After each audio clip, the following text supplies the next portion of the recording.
son sanctuaire.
Merci le maître pour ta grâce. Merci le maître pour ton nom, Seigneur. Nous bénissons ton nom, Seigneur. Gloire et louange à toi, les rois des rois. Merci, Seigneur. Merci.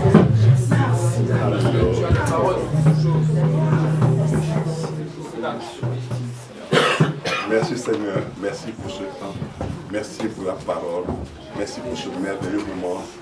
Louange et gloire tu sois, parce que tu es un bon Dieu. Merci pour ton amour. Au nom élevé de Jésus. Amen. Alléluia. Que Dieu soit béni. Oui, ce matin, j'ai une bonne nouvelle pour vous. Alléluia. Et la bonne nouvelle de ce matin pour toi, c'est qu'il envoie sa parole. Amen. Il n'envoie pas l'argent. Il n'envoie rien d'autre, il envoie sa parole. Excellent Père de grâce. Les hommes donnent l'argent pour détruire. Les hommes donnent la nourriture pour détruire. Les hommes donnent des biens pour détruire. Mais toi, tu ne fais rien de tout cela, mais tu envoies seulement une chose, ta parole. Alors que ton nom soit béni, que ta parole soit bénie. Seigneur, je ne suis rien, je n'ai rien, je ne vaux rien, je ne peux rien, je ne connais rien. Je te prête ma bouche ce matin, je prête mes mains ce matin, je prête mes pieds ce matin, afin que tu nous donnes la meilleure des nouvelles que tu as prévues pour nous en ce jour béni. Seigneur, je m'efface, je sors, et toi tu prends la place. Et Seigneur, tu parles à ton peuple que nous sommes, et que tu parles à nos cœurs, tu parles à nos vies, tu parles à nos corps, afin que nos corps, nos vies te ressemblent, et que nos vies changent, que tout en nous change, que tous nos pensées changent, nos yeux changent, nos langues changent, afin que tu sois élevé et glorifié dans nos vies. Seigneur, nous ne pouvons rien, et nous ne voulons rien sans toi. Alors sois béni, merveilleux Dieu, ce matin. Au nom élevé de Christ Jésus. Quelqu'un peut dire amen à cela? Amen. Alléluia. Oh. On aurait aimé continuer à adorer Dieu. Parce que dans sa présence, on est tellement bien. On est tellement bien. Et le thème de ce matin, comme je l'ai dit, j'ai une bonne nouvelle pour vous. Il envoya sa parole. Vous voyez, et c'est la chose la plus importante que Dieu envoie, sa parole. Il envoie sa parole pour te faire du bien. Il envoie sa parole parce qu'il sait que tu as besoin de parole. Il envoie sa parole parce qu'il sait que tu as besoin d'entendre quelque chose. Il envoie sa parole parce qu'il sait que sa parole, quel que soit le lieu où tu te trouves, elle pourra te cibler, te chercher et puis t'atteindre. Il envoie sa parole. Alléluia. Excellent Père de grâce, merci pour ce temps. Au nom de Jésus. Vous voyez, c'est ce que nous avons vu à la réunion de prière du mardi. Et j'avais un programme, quelque chose qui était établi que je devais noter. Et le Seigneur me ramène dans. Il envoya sa parole. Il envoya sa parole. Ça veut dire que quelqu'un a besoin de ça. Alléluia. On va aller dans le psaume 107.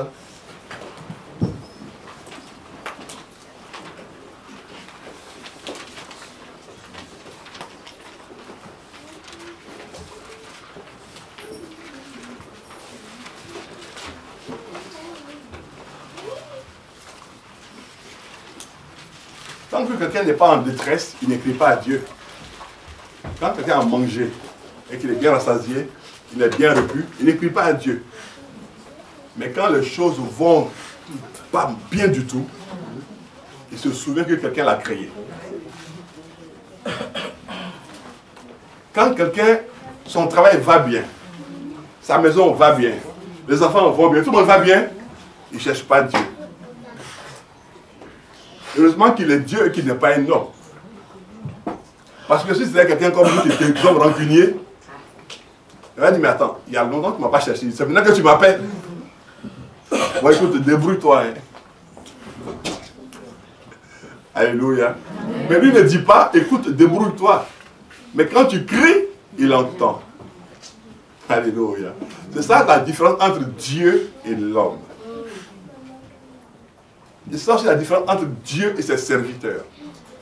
Parce qu'il y a des serviteurs de Dieu qui n'ont jamais le temps. Mais Dieu, pendant qu'il gère à peu près 8 milliards de personnes, il a encore du temps pour toi. Il a encore du temps pour t'écouter. Il a encore du temps pour réagir par rapport à la situation que toi tu traverses. Il a encore du temps pour toi. Pourtant, il gère 8 milliards de personnes. Il gère les arbres. Il gère les animaux. Il gère aussi les départs pour l'éternité. Il gère aussi les naissances. Il gère les poissons.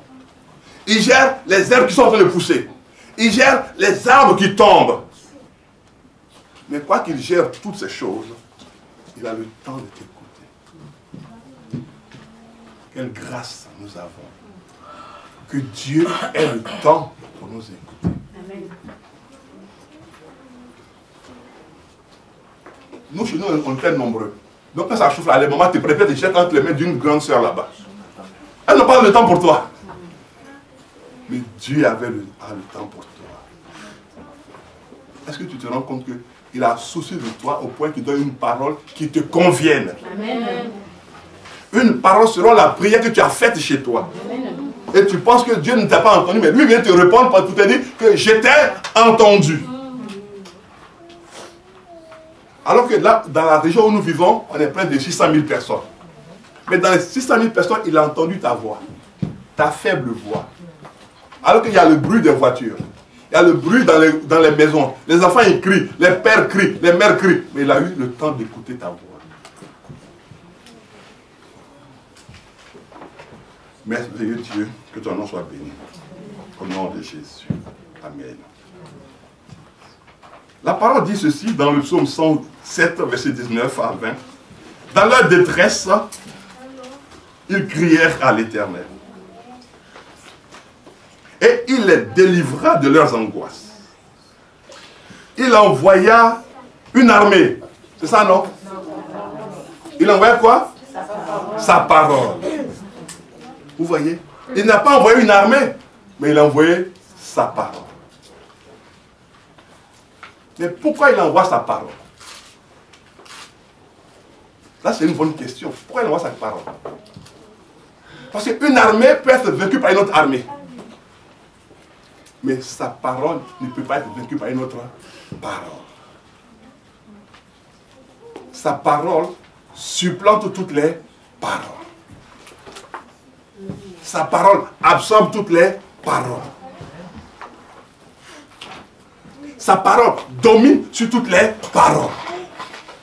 Quelle que soit la parole qu'on met sur ta vie, parole de malédiction, parole d'échec, quand sa parole vient, elle absorbe toutes ces mauvaises paroles. C'est pour cela que Dieu envoie sa parole. Il n'envoie pas une armée. Une armée peut vaincre une autre armée. Mais aucune parole ne peut vaincre la parole de Dieu. Et la parole nous dit, dans leur détresse, dans la vie, il y a des moments de détresse. Il y a des moments de tristesse. Il y a des moments de désespoir. Mais il dit, quand ces moments vont arriver, ne cherche pas qui a fait ou qui n'a pas fait. Mais crie à moi. Amen. Souvent, on cherche des boucs émissaires. Alors la parole dit ici, dans leur détresse, ils criaient à l'Éternel. Parce que si on t'enferme dans une maison, tu vas appeler qui au secours? Personne. Il y a des personnes qu'on peut enfermer dans des prisons spirituelles. Mais si personne ne sait que tu vas enfermer dans une prison spirituelle, qui va venir t'aider? Personne. Mais lorsque tu vas crier de la prison spirituelle où on t'a positionné, lui il va faire quoi? Il va entendre. Jonas était dans le ventre d'un poisson, non? Bon, entre nous, on ne dit pas à tout le monde, entre nous. Qui pouvait entendre les cris de Jonas? Dans le ventre du poisson. Qui peut entendre ces cris? Et le poisson est sous l'eau. Plusieurs facteurs. D'abord, il est dans le ventre d'un poisson. Premier facteur. Deuxièmement, le poisson est tellement énorme qu'il est sous l'eau. Il peut être à peu près à 5000 mètres sous l'eau. Qui va entendre le cri de Jonas? personne. Mais cependant, même à moins 5000, l'Éternel a entendu le cri de Jonas. C'est-à-dire, à moins 5000. C'est-à-dire qu'à partir du sol, toi tu te trouves, Jonas, il était à moins 5000. Et Dieu a entendu son cri. À plus forte raison, toi qui es sur la terre, comment et pourquoi n'entendait-il pas ton cri? Et il nous dit ceci, il envoya sa parole, et la parole, elle a fait quoi d'abord? Elle a guéri. Et puis après, elle a fait échapper. Donc, elle t'a retiré. Il y a d'abord te guérir. Parce que tu peux être blessé. Donc, pour que tu puisses marcher longtemps, tu es d'abord guéri. Et puis, ça te fait échapper. Ça te fait sortir pour avancer. Ça te fait sortir pour marcher. Ça te fait sortir maintenant pour te projeter. Alléluia. Et il envoie sa parole pour cela. Amen. Nous allons aller maintenant dans Genèse 12.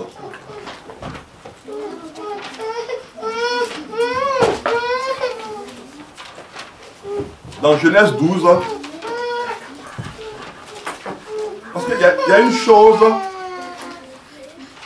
sur laquelle je méditais.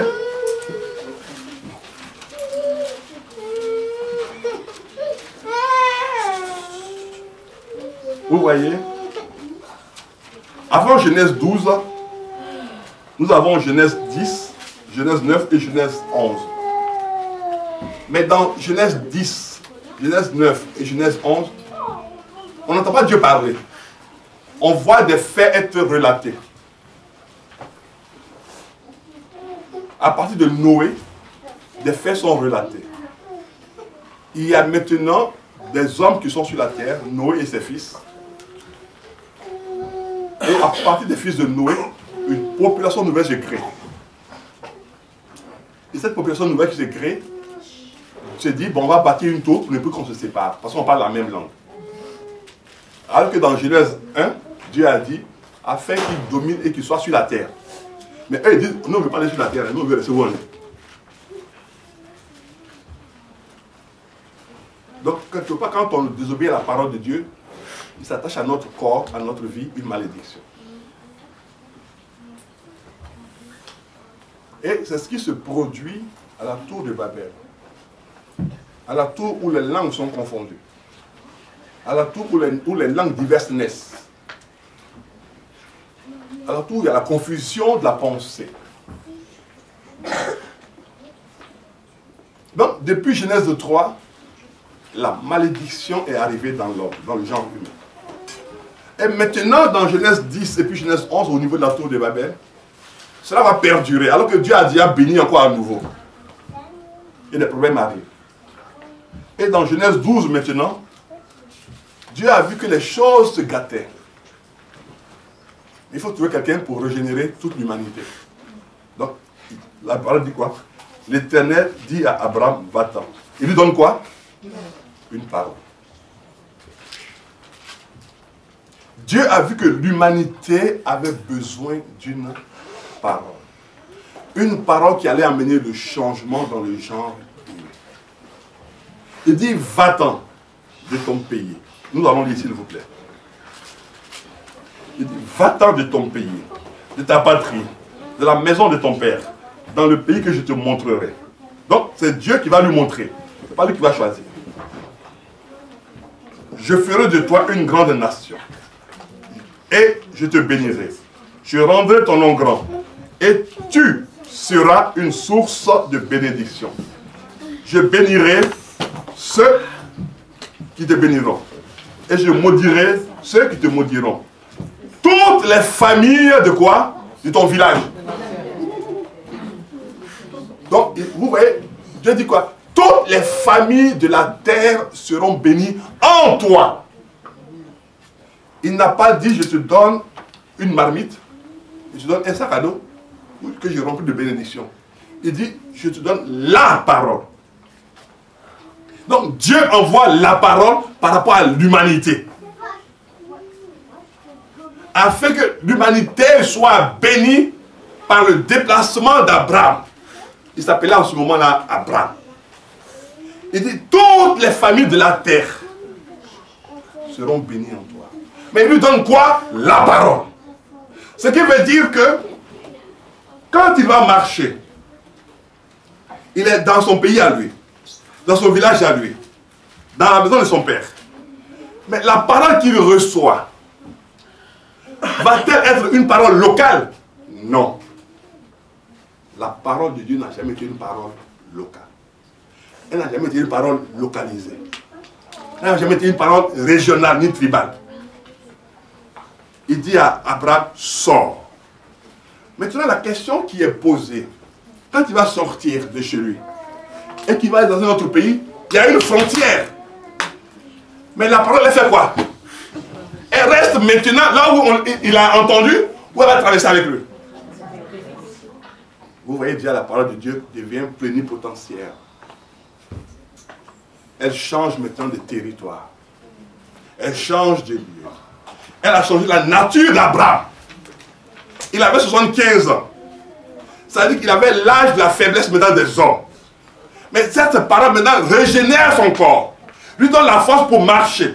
Donne la force à sa femme Sarai pour marcher. Puisque les deux ont un écart de 10 ans. Donc s'il avait 75 ans, Sarai avait 65 ans.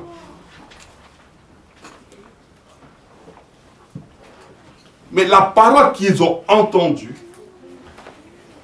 est devenue force dans leur corps, puissance dans leur corps, à alimenter leur corps en énergie pour qu'ils puissent marcher sur de longues distances. Ce qui veut dire que la parole que Dieu te donne, elle change ta perte, elle change ton métabolisme, elle change tout en toi. Mais c'est à toi de la recevoir comme parole de Dieu.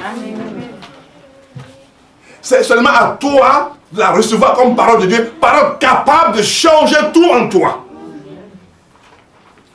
Parole de transformer tout en toi. Parole de régénérer tout en toi. Parole de guérir tout en toi. Parole de restaurer tout en toi. C'est à toi de savoir que cette parole, elle est donnée pour agir dans ton cœur, dans ton corps, dans tes membres, dans tes pieds, dans tes genoux. C'est à toi de savoir cela. Tant que tu ne sais pas cela, la parole ne fera pas l'effet pour lequel elle est sortie. Oui. Mais pourquoi Abraham a-t-il pu marcher aussi longtemps avec la parole? Qu'est-ce qui s'est passé? Allons dans Jean, chapitre 1. On va comprendre quelque chose. Parce que Dieu nous aime tellement qu'il nous donne des compréhensions merveilleuses. Jean, chapitre 1, nous dit ceci. Au commencement était la parole. Et la parole était avec Dieu. Donc la parole était la possession de Dieu et la parole était Dieu. Elle était au commencement avec Dieu. Toutes choses, écoutez bien, toutes choses ont été faites par elle. Donc, si toutes choses ont été faites par la parole, lorsque Dieu parle, il parle au corps d'Abraham.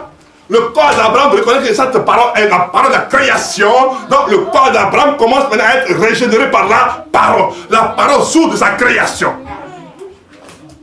Est-ce que vous comprenez maintenant? La parole sort de la création du corps d'Abraham. Donc le corps reconnaît que Dieu l'a créé en parlant. Quand Dieu a dit, tu vas t'appeler toi tibia, il a dit, tibia, tu vas être un os long. Et toi, tu vas t'appeler fémur, c'est la parole. Toi, tu vas t'appeler ainsi, c'est la parole. Donc maintenant, Abraham, écoute-moi, tu vas sortir et marcher. Donc je te dis, va-t'en. Quand il dit à Abraham, sors, il dit maintenant au tibia, aux rotures, à tout ce qui compose son corps, il dit, maintenant, vous allez fonctionner. Vous avez fonctionné longtemps, il y a eu 75 ans, vous étiez usé. Donc maintenant que vous étiez usé, je vais maintenant vous régénérer. Dieu veut dire à quelqu'un ce matin, quel que soit ce qui est usé en toi, qui est fatigué en toi, qui est abîmé en toi, sa parole vient pour régénérer cela. Peu importe ce que les médecins ont dit, un médecin n'a créé personne. C'est Dieu qui t'a créé par la parole. Et maintenant il dit à Abraham, va-t'en. Donc en lui disant va-t'en, il sait la distance qu'il va parcourir. Et il sait la puissance qui est dans sa parole. Donc en marchant, en se mettant en mouvement, la parole fait quoi? Elle prend vie. C'est une parole dynamique. C'est une parole puissante, c'est une parole d'action. Donc quand il est en train de marcher, c'est comme en même temps qu'il marche, les rotures sont changées en même temps. Le fémur est changé, tout est changé, puis il peut marcher maintenant parce que la parole le fait marcher. Il peut pas, il était fatigué, courbaturé, mais la parole pendant qu'il marche, elle le redresse. Et puis c'est pas possible. Mais je marche correctement. Mais je bouge correctement. Moi qui avais des problèmes d'arthrose, c'est pas possible. Moi qui ai des problèmes au niveau de mes hanches, de mes bassins, tout ça, c'est pas possible. De mon corps, c'est pas possible. Mais je suis droit. Mais c'est la parole. C'est l'effet de la parole. Parce qu'il a été créé par la parole. Et cette parole est venue, elle a pénétré son âme, elle a pénétré son esprit, elle a pénétré son corps, elle a pénétré son cœur, elle a pénétré ses yeux. Oui. Aujourd'hui, à 75 ans, 70, 75 ans, les gens ont la cataracte. Mais regardez, on a regardé une publicité qui faisait rire. Le monsieur, il allait, je ne sais pas faire quoi, et puis il met son œil pour faire la reconnaissance de l'œil. Et puis, l'appareil ne reconnaît pas son œil. Et puis il dit, oh, mais j'ai une cataracte, c'est pas possible. Mais imaginez qu'il y ait la cataracte en ce temps-là. Quand la parole de Dieu arrive sur ses yeux, qu'est-ce qui se passe? En même temps, la parole enlève la cataracte qui était là. La membrane, elle tombe en même temps. Parce qu'il faut qu'il voit clair pour marcher. Et qu'il avait des problèmes pour entendre correctement. Donc en même temps, son oreille est débouchée pour marcher. Afin qu'il puisse marcher. Et sa langue qui devenait pâteuse, qui devenait lourde, la parole arrive dans ses yeux, dans sa bouche. Et elle libère sa langue. Maintenant, il doit marcher. L'humanité avait crié à Dieu. Qu'est-ce qui se passe? Nous vivons dans la détresse, dans la misère. Abraham était en Ur en Chaldée, en Mésopotamie. Mais il y a des gens qui criaient à Dieu. Mais il fallait que Dieu trouve quelqu'un. Mais pour que Dieu puisse confondre la sagesse des hommes, l'intelligence des hommes, la connaissance des hommes, il prend un vieillard. Il prend un vieillard, c'est pour confondre tout le monde. S'il avait pris un jeune, on dit, oh mais le jeune il peut courir, le jeune il peut marcher, le jeune il peut faire de longues distances, mais il prend un vieillard. Il prend un homme usé, abusé, fatigué. Et puis il donne sa parole.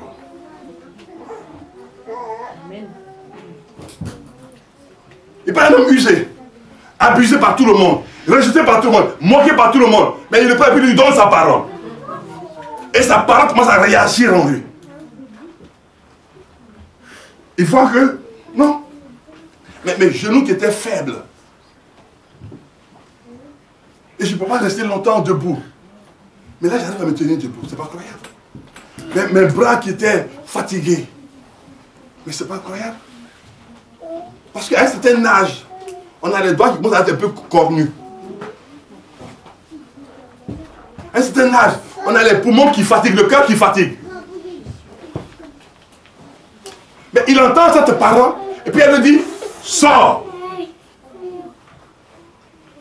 Mais pendant qu'elle lui dit, sors, il faut que cette parole lui donne les moyens pour sortir. Les moyens physiques et physiologiques pour sortir. Donc des poumons pour marcher. Un cœur pour tenir la marche. Des pieds pour marcher longtemps. Et des mains pour saisir correctement. Est-ce que vous vous rendez compte? Et maintenant Dieu lui donne cette parole. Et il va marcher avec la parole. Car il a été créé par la parole. Et quand la parole est arrivée à ses oreilles, elle a commencé à tout redresser. Imaginez qu'il ait des doigts un peu crochus. Mais quand il a entendu la parole, il ne croyait pas à lui-même. Peut-être qu'il allait se coucher, et puis quand il s'est réveillé, il a vu que ses doigts étaient devenus normaux. Il se réveille et dit, mais attends, j'ai entendu, il y a une voix qui m'a dit de sortir. Mais Saraï, il y a une chose qui va. Elle m'a dit, mais moi si je ne comprends pas. D'habitude quand je dors, quand je me réveille, je suis courbaturé comme pas possible. Mais quand tu m'as donné la parole que tu as entendue là, cette nuit j'ai tellement bien dormi. Je crois qu'on devrait oublier cette parole-là, de sortir. Ah, tu es sûr? Mais oui, mais là comment tu es? Hier tu t'es penché comme cela quand tu marchais, tu avais un bâton. Mais ce matin, là comment tu t'es redressé? Ah, ce que tu dis ne est pas forcément faux, c'est vrai. Hier j'étais courbaturé, hier j'étais penché. Et ce matin, j'ai même... Au fait, mon bâton même, il est où? Mais tu l'as oublié parce que tu n'es plus penché. Vous voyez? C'est comme on était allé... Quand quelqu'un, il sort et puis il pleut là, il a son parapluie. Maintenant, quand il monte dans le métro, puis il sort qu'il n'y a pas de pluie là, il oublie son parapluie. C'est quand il arrive dehors, il sort, oh, mais mon parapluie! Il se souvient de son parapluis, mais quand il a son manteau ici et puis il descend, il fait le beau, il descend, il ne sait pas que le temps a changé dehors. Quand il va et puis le frère le tape, il dit, ah mais attends, j'ai oublié mon manteau, je vais monter aller chercher. Mais parce qu'il n'était plus penché, donc il a pu chercher son bâton. La parole venait de faire son effet. Alléluia. Quand la parole de Dieu sort, elle fait son effet. Ça, c'était le cri de détresse de l'humanité. Alléluia. C'était le cri de détresse de l'humanité. Et maintenant, allons voir un autre cri de détresse. Exode 3, s'il vous plaît.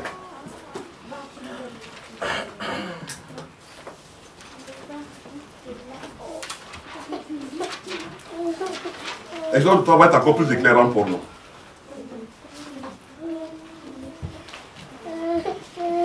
Exode 3. Beaucoup vont comprendre, ceux qui sont ici et ceux qui sont derrière par rapport aux réseaux sociaux, que Dieu vous bénisse, vous qui nous faites l'honneur de nous suivre et l'amitié d'être avec nous. Vous allez comprendre pourquoi c'était un des problèmes dans leur famille. Exode 3, à partir du verset 7.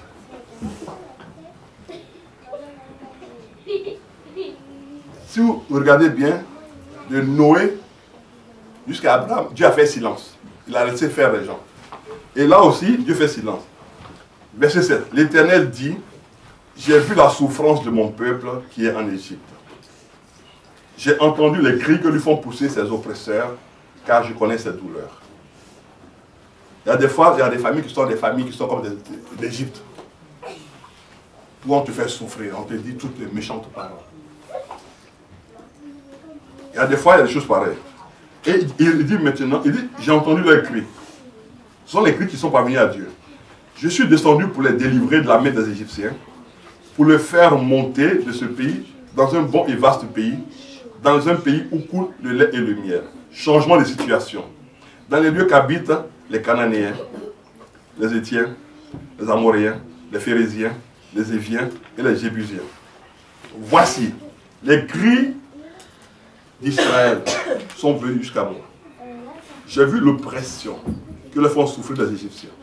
Maintenant, va, je t'enverrai auprès de Pharaon et tu feras sortir mon peuple, les enfants d'Israël. Alléluia. Il dit, va, tu feras sortir mon peuple, les enfants d'Israël. Mais il y a une chose qui pose problème. L'Égypte était la plus grande armée de l'époque. Comme aujourd'hui, on a les États-Unis, la plus grande armée. Et Dieu dit à un individu, il dit, va délivrer mon peuple. Il ne dit pas, bon, je t'amène une armée d'anges.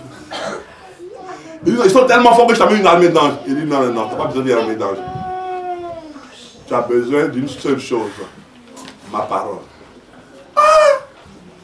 Même dans la difficulté la plus extrême, il dit oui, même dans la difficulté la plus extrême, tu as besoin de ma parole. Même dans la difficulté la plus ténébreuse, tu as besoin de ma parole. Même dans la difficulté qui t'engloutit au maximum, tu as besoin de ma parole. Il dit, va, je t'enverrai vers Pharaon. Mais avec quoi je vais partir? Avec la parole. Vous voyez? Donc, le psaume 107 nous parle de ce cri-là qui est monté à Dieu. Vous voyez maintenant la corrélation. Dans leur détresse, ils crièrent à l'Éternel. Il envoya quoi? Sa parole.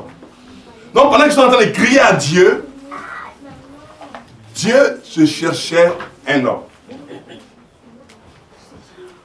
Suivez bien. Pendant qu'ils sont en train de crier à Dieu, Dieu se cherchait un homme. Et l'homme que Dieu cherchait, lui aussi était derrière les moutons. Ta famille peut crier à Dieu pour dire on est en souffrance. Pendant qu'eux ils crient à Dieu, moi je dis non, moi je suis un simple chrétien, je ne suis pas là pour intercéder pour ma famille. Je dis non, chacun ses problèmes, moi je ne suis pas là pour prier pour les gens parce que ça ils m'ont fait trop mal. C'est vrai que Moïse avait fui l'Égypte. Donc il dit en fait, l'Égypte ça ne m'intéresse plus. Moi je suis à Madian, je me suis marié, j'ai mes 2 enfants, avec ma femme, je suis tranquille. Dieu cherche les gens qui sont assis confortablement pour les déranger. Dis Amen. Amen. Toi tu es assis dans ton coin tranquillement, mais c'est toi que Dieu va venir déranger. Tu dis mais pourquoi ceux qui font le problème, tu ne les déranges pas eux-mêmes? Il dit non, c'est toi que j'ai trouvé.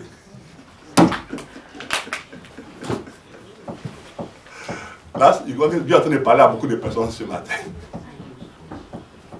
C'est toi, Moïse, les gens sont en train de crier là-bas, Seigneur, aide-nous, viens-nous en aide, délivre-nous, secours-nous. Il dit, mais j'ai déjà mené la personne par laquelle je vais passer pour vous sauver. Mais cette personne-là est en train de dire, elle est simple chrétienne, elle n'est pas là pour prier pour les gens. Elle dit, il y a trop de problèmes, mais il passe à mes problèmes d'abord. Ah Seigneur, en tout cas, tu te débrouilles là-bas. Et puis Dieu dit, c'est toi que j'ai pris dans ta famille pour que tu pries pour ta famille.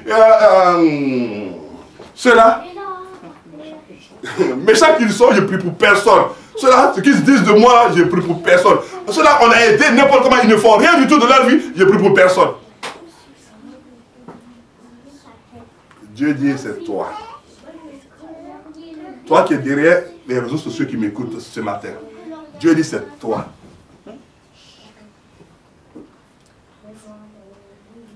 Tu t'es tranquille dans ton coin. Et Dieu dit, c'est toi qui vas déranger afin que tu arranges ta famille.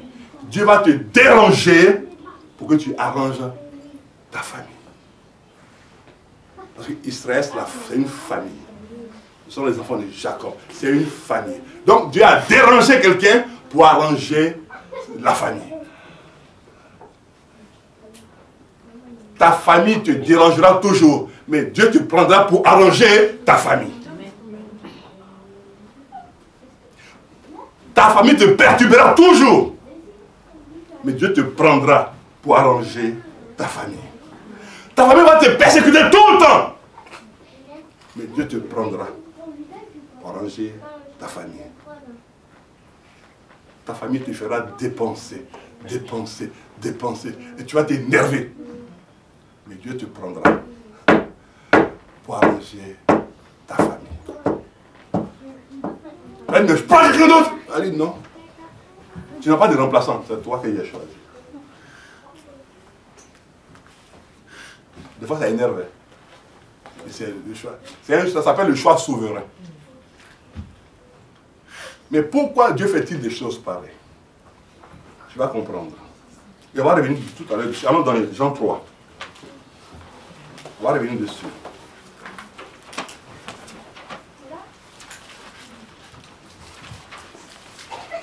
Jean chapitre 3.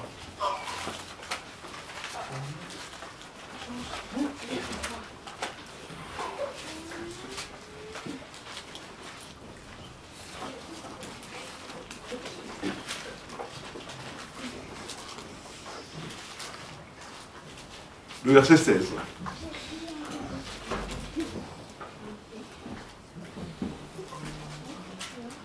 Qui dit ceci, car Dieu a tant aimé le monde qu'il a donné son Fils unique, afin que quiconque croit en lui ne périsse point, mais qu'il ait la vie éternelle. Donc, voici une parole. Dieu manifeste à ta famille quoi? Il lui manifeste de l'amour. Il lui manifeste de la compassion. Mais il faut que quelqu'un lui dise. Et c'est toi que Dieu a choisi pour dire à ta famille. Alléluia. C'est toi que Dieu a choisi pour dire à ta famille combien Dieu l'aime. C'est vrai? Des fois c'est irritant. Mais c'est toi que Dieu a choisi. Souvent Dieu choisit la personne qui est la plus blessée dans la famille. C'est qui est le plus piétiné dans la famille. C'est qui est la plus incomprise dans la famille. Et puis te dire, rassemble tout le monde. Ou peut-être qu'il n'a même pas le plus grand moyen. Rassemble tout le monde. Et puis tout le monde te critique maintenant. Chacun, tu dis, mais je, tu vois. Mais c'est pas incroyable, mais elle va me dire quoi? Mais celle-là, elle est confiante, mais celle-là, elle est... Et c'est que tu vas entendre tout ça. Me dire, rassemble-les. Prie pour eux. Et plus tu vas prier pour eux, plus ils vont te combattre.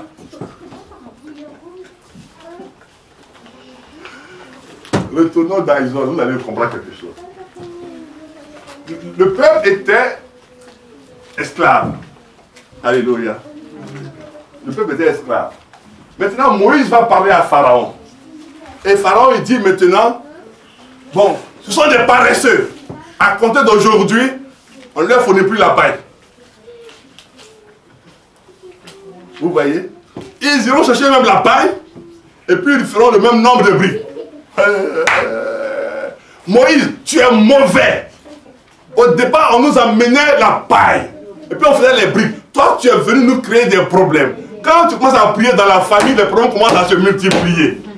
Ils deviennent énormes, ils grandissent. Et le diable pousse les gens à te haïr. Toi, depuis que tu vas à l'église et puis tu pries là, tous nos problèmes sont multipliés.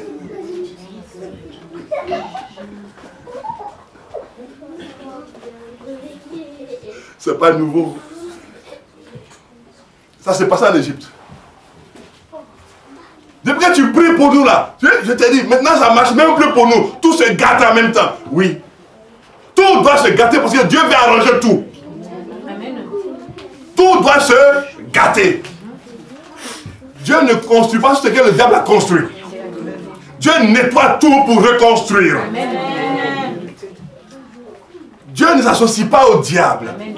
Donc la colère qui naît, ça veut dire que le diable il est fâché avec toi. Donc il fait naître la colère dans ta famille, chez tes amis, chez tes connaissances, dans ton bureau. Il fait naître la colère. Mais parce que Dieu veut nettoyer cela, il fait table rase de cela.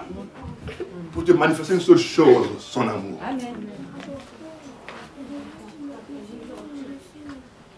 Parce que des fois tu dis, mais pourquoi est-ce qu'il y a tellement de méchanceté?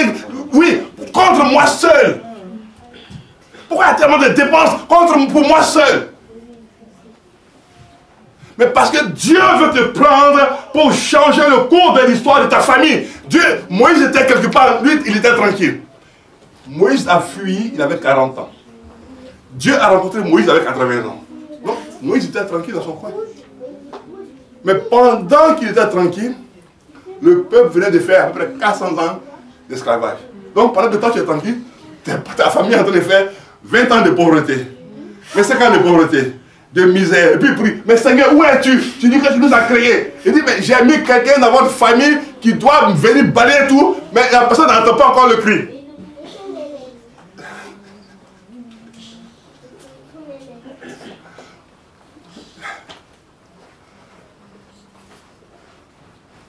Ce matin, tu es en train d'entendre le cri. Ce matin, Dieu est en train de te parler. Il ne te donnera pas une carte bancaire pour que tu puisses aider ta famille. Il ne te donnera pas un chéquier ou un gros chèque. Il ne te donnera pas un camion de provision. Mais il te donnera quelque chose qui est plus grand que le chèque, la carte bleue, le camion de provision, sa parole. Parce que le camion de provision, si tu dois le prendre pour quitter ici, pour aller quelque part, ça met du temps sur la route. Mais la parole de Dieu, elle ne dort jamais sur la route. Quand on la proclame, elle arrive à destination. Quand elle sort de ta bouche, elle court pour atteindre le but. Mais en plus, quand elle court, on va découvrir quelque chose de merveilleux dans cette parole-là. Mais il y a une chose. Il y a une chose. Allons dans Hébreu. Allons dans Hébreu. Parce que cette parole a une particularité. Hébreu. Hébreu chapitre 1.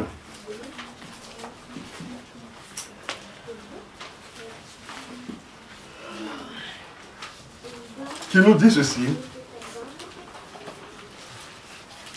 Hébreu chapitre 1 et 2.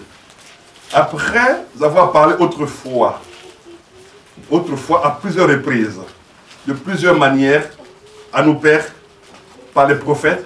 Dieu, verset 2, dans ces derniers temps, nous a parlé par le Fils, qu'il a établi héritier de toutes choses, par lequel il a fait quoi? Il a aussi tout créé. Par lequel il a fait quoi? Il a aussi tout créé. Et Jean nous dit, cette parole est devenue quoi? Chair. Donc la parole s'est transformée. La parole s'est métamorphosée. Elle est devenue ce qu'on appelle l'incarnation. Elle a pris chair. Elle a pris corps.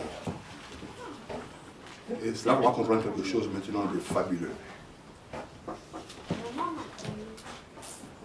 Jean 3,16 nous dit, car Dieu a tant aimé le monde. Donc, ce qui veut dire que la parole qui est devenue chair commence à manifester les caractéristiques de la parole de Dieu, parole invisible, mais qui est devenue maintenant chair. Donc, quand cette parole qui est devenue chair se déplace, la parole invisible est comment? En action. La parole qui est devenue chair, quand elle se déplace, la parole invisible devient maintenant une parole active. Elle devient une parole pénétrante. Elle devient une parole incisive. Elle devient une parole de délivrance.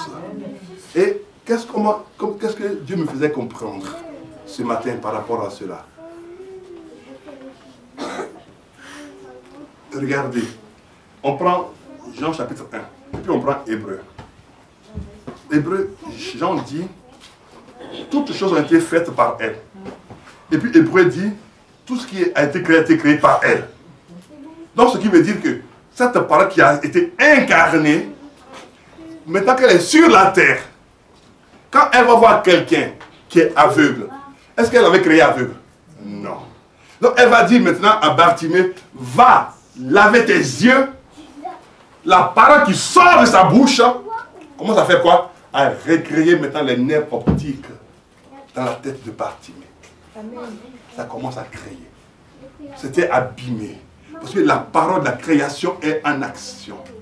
La parole de la création est en train de nettoyer maintenant les yeux de Bartimée.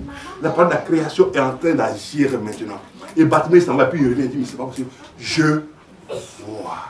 Mais pourquoi il peut... Beaucoup de gens ont parlé autour de lui. Mais comment se fait-il qu'une seule personne ait parlé?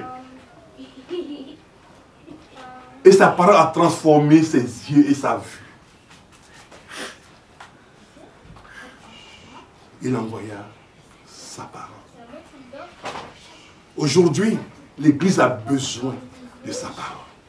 Aujourd'hui, les chrétiens ont besoin de sa parole. Aujourd'hui, les pasteurs ont besoin de sa parole. Aujourd'hui, les prêtres ont besoin de sa parole. Aujourd'hui, tout prédicateur a besoin de sa parole. Mais...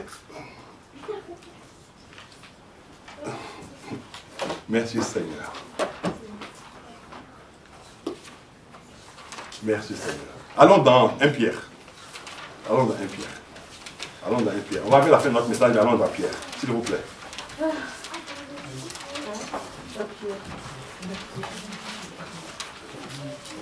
Allons dans Pierre. Voilà.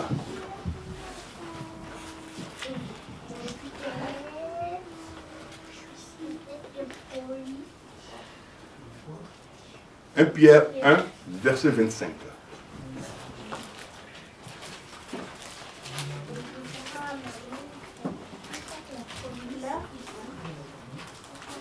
Mais on va lire à partir du verset 23.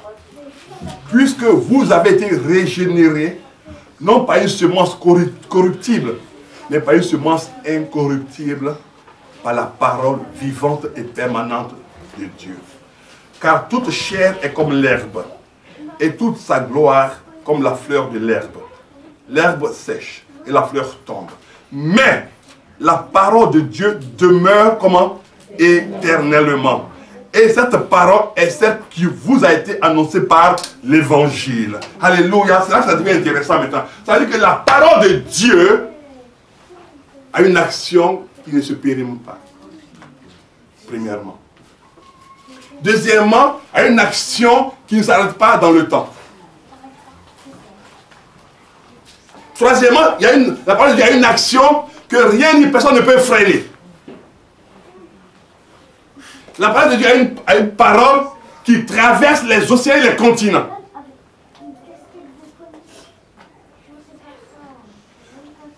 Jean nous dit, tout a été créé par la parole.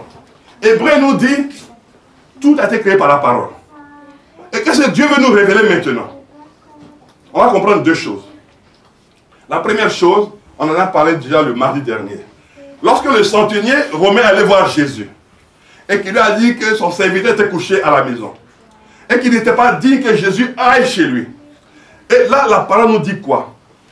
La parole demeure éternellement. Donc, ce qui veut dire que sa puissance, ça demeure éternellement.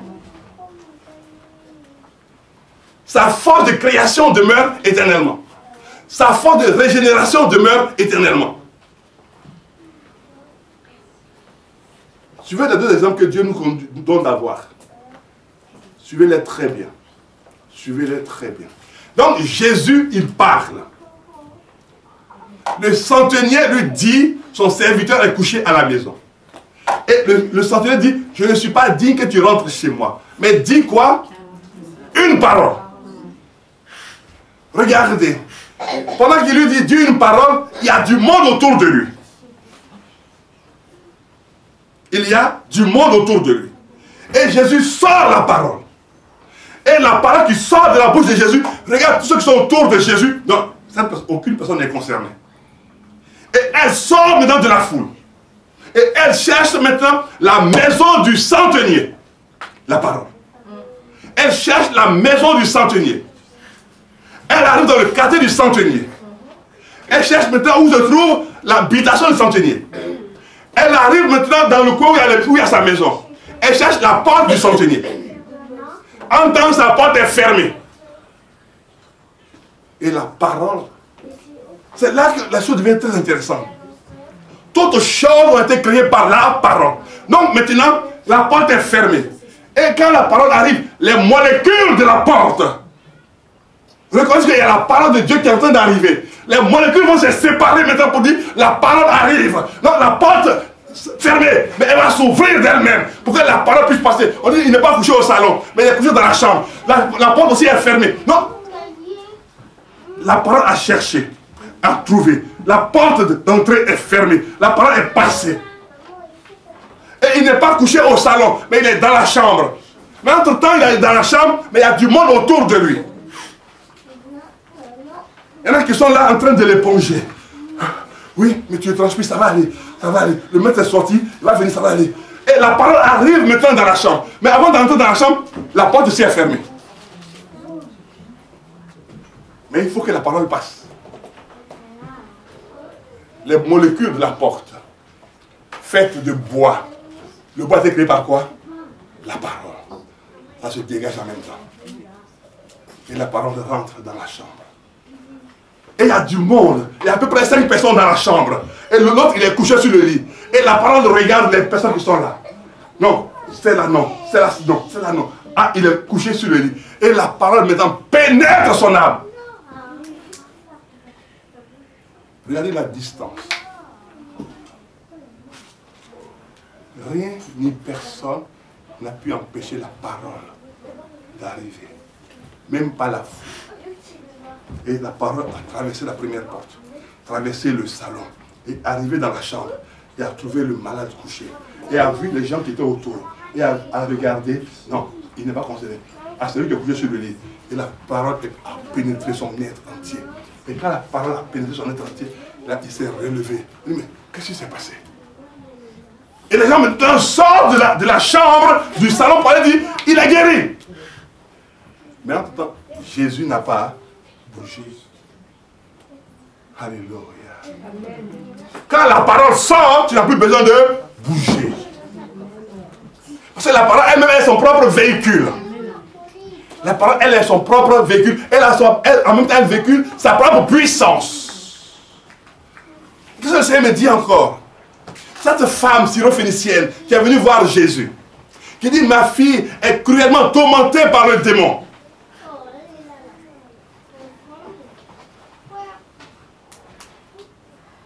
Et Jésus qui lui dit, il n'est pas bon de donner la nourriture des enfants aux petits chiens. Et puis elle lui répond, les petits chiens mangent ce qui tombe de la table des enfants. Il dit, femme, ta foi est grande. Va, qu'il te soit fait selon ta foi. Mais elle n'est pas encore arrivée que la parole qui est sortie, qu'il te soit fait selon ta foi est partie en même temps. Amen. Quand la parole est sortie, qu'il te soit fait selon ta foi, ça demande la parole. Elle était, elle ici, en train de marcher doucement. Que la parole prenne la route de sa maison. Que la parole prenne la route de sa maison. Entre-temps, chez elle, à la maison là-bas, des gens étaient autour de la petite qui était en train de s'agiter, ça et là, qui ne comprenait pas. Elle crie, elle pousse des cris, elle bave, elle écume. Mais entre-temps, la parole était en marche. Il n'a pas envoyé un médecin. Il n'a pas envoyé un apôtre. Mais pendant ce temps, la parole était en marche. Vous connaissez les femmes, elles vont marcher comment parler vite. Bon, il dit ma foi m'a guéri. Bon. Maintenant, la parole l'a dévancé. Et elle arrive là-bas, les gens étaient autour de son enfant, au lieu de voir un enfant qui bave, qui... Oh, maman! Et puis elle se souvient. Il m'avait dit ça. Il m'avait dit cela. C'est pour cela, dans chaque chose, n'attends rien de Dieu que sa parole. Quels que soient les événements, quelle que soit la situation. La parole, elle part sans prendre de voiture. Elle part sans prendre d'avion. Elle part sans prendre un moyen de locomotion terrestre et humain. Elle part parce qu'elle est sa propre locomotive. Elle est son propre véhicule. Et dans ce propre véhicule qu'il y a la puissance de Dieu qui l'emmène. C'est pour ça que la parole de Dieu dit, dans leur détresse, ils crièrent à l'Éternel. Ils crièrent à l'Éternel. Et il a envoyé quoi? Sa parole. Dans ta détresse, il ne m'a rien donné ce matin. Il m'a donné cette parole pour toi. Amen. Cette parole de restauration. Amen. Cette parole de guérison. Amen. Cette parole de relèvement. Amen. Cette parole de renouvellement. Cette parole de rétablissement. Amen. Cette parole de repositionnement. Amen. Cette parole de guérison pour ton corps. Cette parole pour transformer ton ventre. Amen. Cette parole que Abraham a entendue et puis tout son corps s'est mis en mouvement. Cette parole que la fille de Jairus a entendue et puis elle s'est réveillée. Amen. Cette parole qu'il a donnée à ses disciples dans Luc 9 et Luc 10. Il dit allez-y. Et il était assis et puis il voyait le diable tomber. Il t'envoie cette parole ce matin. Quand vous regardez bien par rapport à cette femme syrophénicienne et à ce centenier romain, Jésus n'a pas imposé les mains. Il a envoyé sa parole. Alors je vais dire maintenant que la parole de Dieu maintenant arrive sur chacun d'entre vous. Afin qu'elle puisse créer ce pourquoi tu avais crié à lui. C'est pourquoi ta famille avait crié à lui. C'est pourquoi ta maison avait crié à lui. Et que cette parole qui a changé la vie d'Abraham pour devenir Abraham, change ta maison. Afin que ta maison ne soit plus une maison d'Abraham, mais qu'elle devienne la maison d'Abraham. Une maison remplie de bénédictions, remplie de joie, remplie de paix, remplie de reconnaissance et puis remplie de louanges à l'Éternel notre Dieu. Est-ce qu'on peut se lever pour dire merci à notre Dieu s'il vous plaît?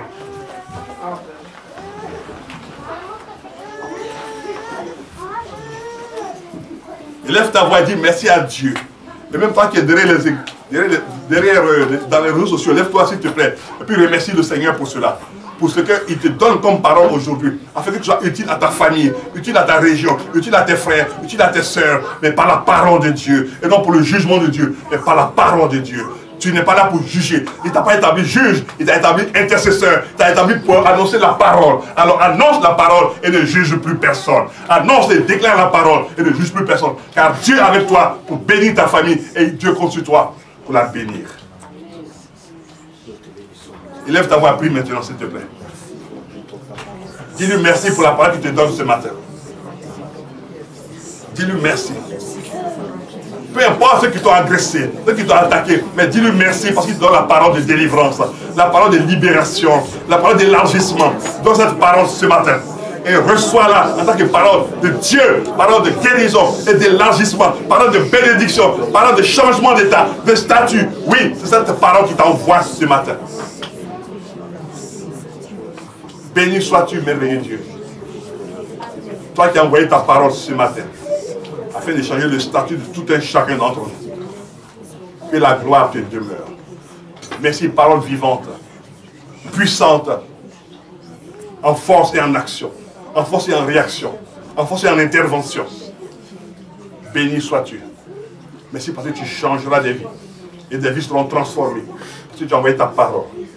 Elle a guéri. Elle a fait échapper de la force. Elle a fait échapper de la malédiction. Elle a fait sortir de la malédiction. C'est ta parole qui opère cela. Que la gloire te soit. Au nom de Jésus. Amen. Amen. Et Dieu vous